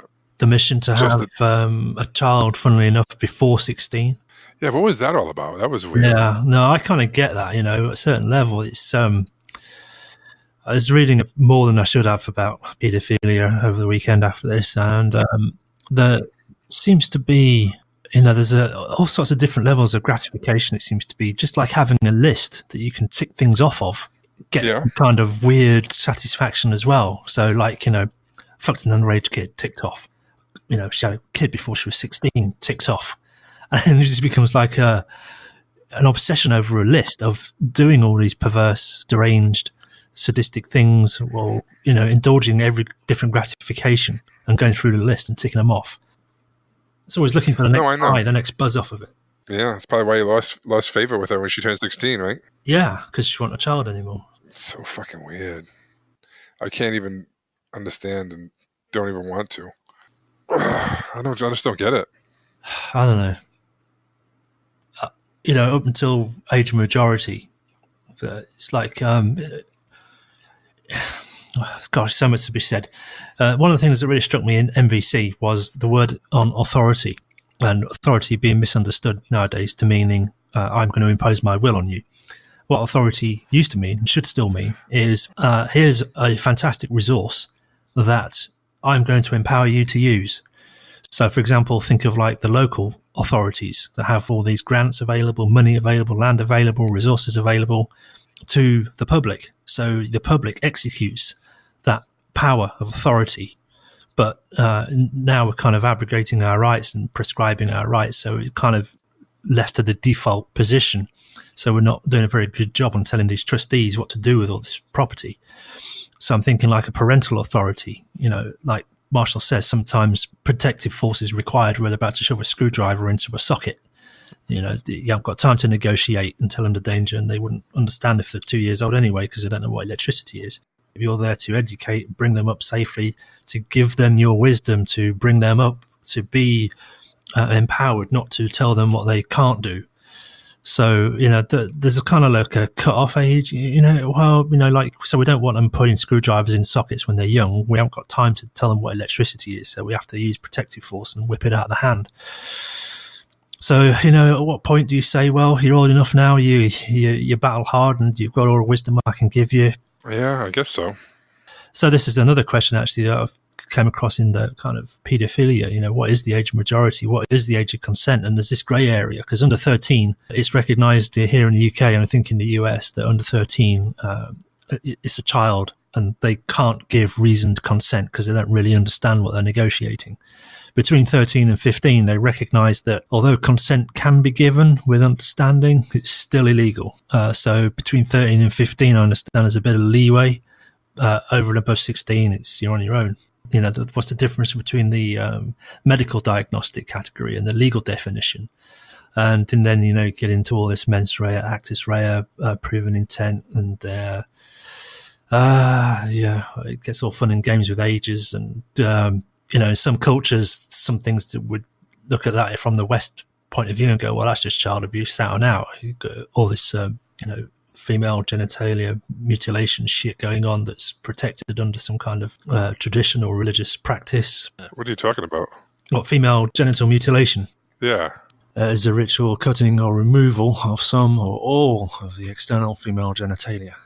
Why do they do it? Well, I don't know, to help the young woman curb her sexual fantasies and desires. Some see it as a thing of honour or passing into adulthood, all sorts of crazy batshit long debunked reasons, I expect. And there's another one where they use hot rocks that are tied to young girls' chests to slow breast development. Yeah. What the fuck? Yeah, female FGM, just, it's got its acronym, FGM. Do a Google on FGM, and it goes on so much in the world. It's, there's even tribes where young boys drink the seed of the older men as a ritual into manhood. Oh, again, see, we'd frown upon that here in our Western civilizations. Now, is that child abuse or is that part of their culture? These are strange, weird, kind of quasi.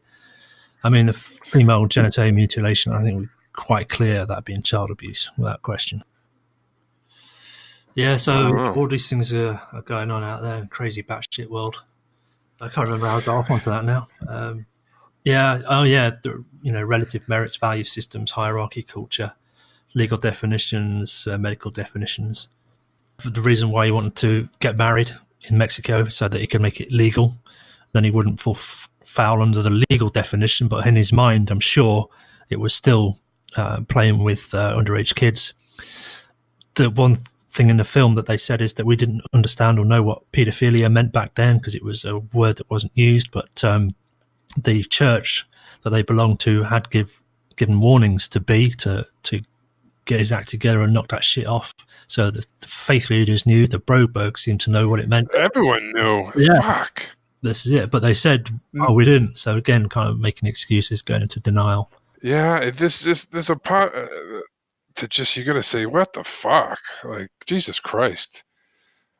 I don't know. It's this weak people that don't make decisions, that don't want to rock the boat, that don't want to offend people, that care what other people think. This is a fucking epidemic.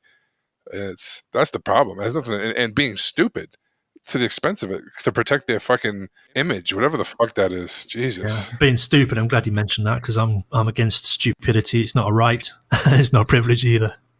Yeah. Yeah, but then to make matters worse, after all this, the B he went and he got out of jail, didn't he? Then he went and bought a family fun centre, and then he started having an affair again with the mother, and then the husband Yeah. files for divorce, and Jan then demands her parents, this is the daughter, allow her to work at that centre for the summer with B.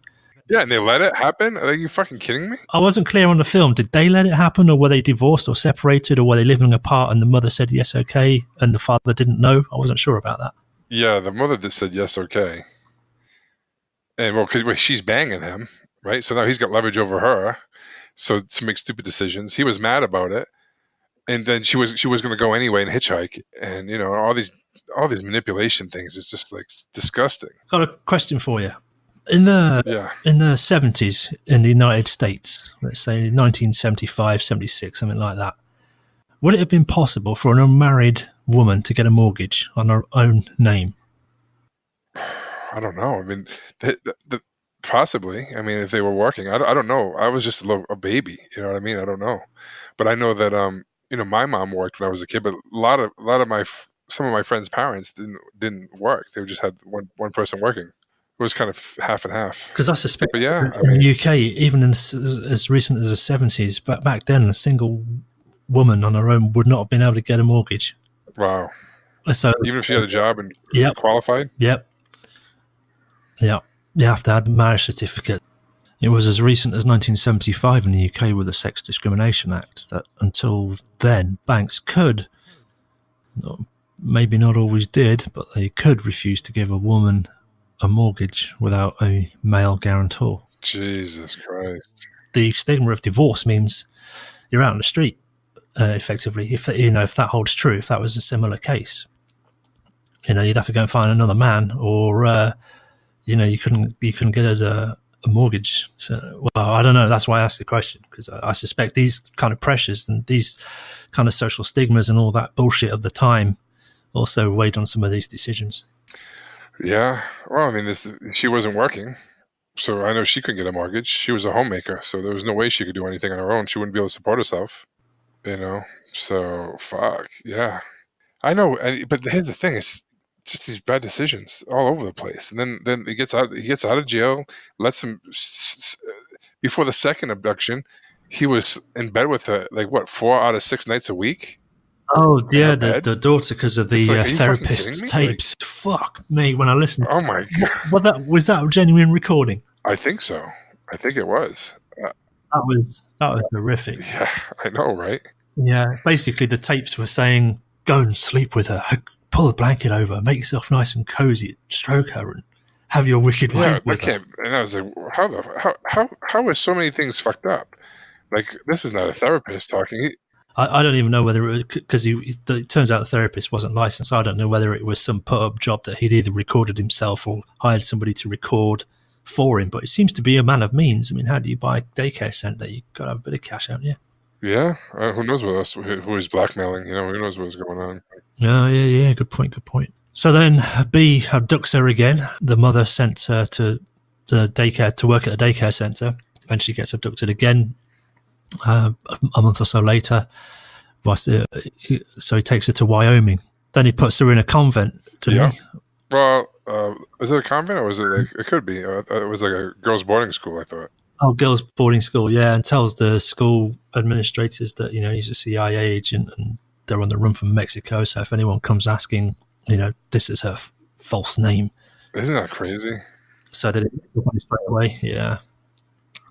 So this is it. I mean, that's what I mentioned in the other recording. Dark triad. Is that what you remember? The daughter, the father, and the son.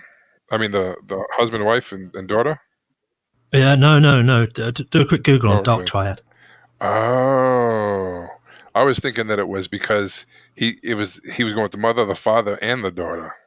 That's what I thought you were talking No, the dark triad. It's the three dark personality types in one person: about. Oh, the narcissist, the psychopath, and the Machiavellian maniac. Machiavelli maniac. What is that? A Machiavellianism is like, it was a book written by Machiavelli called The Prince, which describes if you want power, here's how to do it. And it was pretty much an instruction manual on how to, become like a prince, to take power from people. Use the powers of politics, and work your way into positions of power by using so-called what we now call Machiavellian techniques, whatever it takes. The ends justify the means. Gotcha. Would you consider like a Charlie Manson like that? Well, he's probably more psychopath. Yeah. Yeah. So when you get all these three in one person, they call them the dark triad. He actually, I've watched some videos of him. They thought obviously he was bonkers, but he was pretty fucking smart guy, dude. He was. Have you ever seen some of his interviews? Yeah. No, I don't know. I actually quite enjoy some of his interviews, the way he handles certain questions. Yeah. I mean, sometimes it's an endless fascination, because it's like sometimes they're so far removed, you'd say this guy's off his rocker, but sometimes they're so on the nose, it's like, holy shit, I never thought of that, but fuck me, he's right. Yeah, there's a lot of that. Actually, there's more of that than the first thing for me. I was like, holy shit. Yeah. This is how this documentary's That's come to crazy. light, isn't it? Because the Netflix has got a big crime, is it crime, real life crime section or something? I don't know. I just So, instead of doing all these documentaries on how to live a better life and learn about MVC and communication, now we all want to watch a documentary about the killer psychopath. yeah, it's weird. Why is Yeah, that? Fear of loss again. Fear of, what do I do when I meet a psychopath? well, I mean that's Would I get caught out by these it's one things? of the things I was watching. No, I was gonna say one of the reasons why I watched it was, do you see signs? Like, let's take these people's idiotic behavior and see if you never know if there's one thing you see one day that might make me think of this movie that might possibly catch something that I might have missed. You know what I mean? Yeah, I think that's kind of this FOMO anxiety. Do I have the toolkit to prevent this happening from me? Yeah, it's scary shit, man. I mean, being a parent, it's I can't imagine what was going on. Like, I can't imagine that dad ever forgiving himself. Like, I just can't. I don't understand. Like, I wouldn't be able to get past that myself if I did all those things and let those things happen. If he can get past it, he's a better person than I am. Because fuck, I don't think I could have. How did it finish off when they found out where he was? This B fella, they started following the FBI started following him, and then they noticed he made phone calls from this booth, and there was a Yellow Pages or something conveniently open, and when they looked on it, there was a written number for the school. So the FBI went to the school, recovered the kid, put her on a Yeah, plane, and of course there was no counselling seemed to be offered to anyone. Well, again, which seemed yeah. remarkable. It's absolutely mind blowing. I don't know. I don't even know how that family is. That's some crazy shit, man. And that poor girl. I mean, so brainwashed, and she loved the guy. How dumb does she feel about the aliens and all this stuff? And a thing that this is going to be a little bizarre, but like even when he would have like relations with her, being a young girl, he was careful not to break her hymen and stuff like that. It's just bizarre. It just was weird. It was. I don't know if it was a sexual thing because it wasn't even like I don't know. Maybe it was, but Jesus. Yeah, it's pretty Because they pretty checked her weird. out and they said Pretty that her, weird. her hymen was still intact, so they thought that she wasn't having sex. So there's a lot of crazy shit, man. Fuck. I don't know. God, as a parent, dude, this is what bothered me, right? Because I can't even imagine. Like, I wouldn't let someone sleep with my kid 4 or 6 nights out of the week. I don't care who they were. Do you know what I mean? And never mind my daughter. God damn it. I don't. Yeah, there's just no conceivable good reason for that. Now it's like some people have made comments online that even parents taking photographs of their own kids in the park, the rozzers get called. What's the roses? What's that? What's Oh, that? UK slang, police, fuzz. Oh, fuzz. Oh, okay. So yeah, because what I mean, yeah, you want to take pictures of the park, then they know what park you go to, and you can abduct a kid. Is that what it is? No, it's just parents taking pictures of their own kids in the park. The member of the public passing by will phone the police and say, "There's a strange man taking photographs of children in the park." What the fuck? Why? Yeah, well, who knows? I mean, those cases as well, where a lot of swimming pools nowadays in the UK, you're not allowed to take cameras in, take pictures of kids in swimming pools. I mean, that's a weird one because I used to go swimming a lot as a kid, and no one ever took a camera into the swimming pool because, A, back then didn't have waterproof cameras, and B, didn't have disposable cameras. So I don't know whether it was the innovation of disposable waterproof cameras that led to, a kind of new kind of joviality with your friends. But it's one thing for kids to take photographs of each other having a laugh and a lark, but a grown adult going in there with a waterproof camera, yeah. Yeah, that's weird. So now it's just policy. Well, anyways, the guy ended up killing himself at the end, and yeah, he was. It was weird, that whole dynamic in court too. Yeah, he was kind of douchey, and then the biker thing, the biker incident. Oh, I don't remember the biker incident. Was Didn't they? Didn't he hit someone on a bike or something? And then they chased him down or some shit. I thought, fuck. I don't know. I was zoning out then. I think I was still recoiling from all the things that had I gone on. know, fuck. Anyway, it was a little disturbing, but overall, I'm glad I watched it because now, fucking Jesus Christ. Hopefully, it'll. I don't know. I don't think that would. It's easy to judge it for me. Who knows, right? So the woman at the end said, I think the statistics is something like half of women get molested or sexually abused in their life, or can't remember what the qualifier was. 1 out of 3 or something. Yeah, something crazy like that. So very, very high. What the fuck? So disturbing, man. Yeah. So to end on a low note, then there's the Michael Jackson documentary. Was it Leaving Neverland? It's doing the rounds as well. Which one is that? The one by the? I think that just hit Netflix. Oh, it just did. No, I didn't see Yeah, that. so was it called Leaving Neverland or something? It's a two-parter to do with, again, sexual abuse that went on, the contrivances, the cover-ups, the parental involvement, the weird fucked up values, the poor decisions, the confluence of factors that led to one thing that led to another that no one was able to put in check, and it just ran out of all control and covered up with power and money, and too many vets. I don't know. Is there proof that was really going on?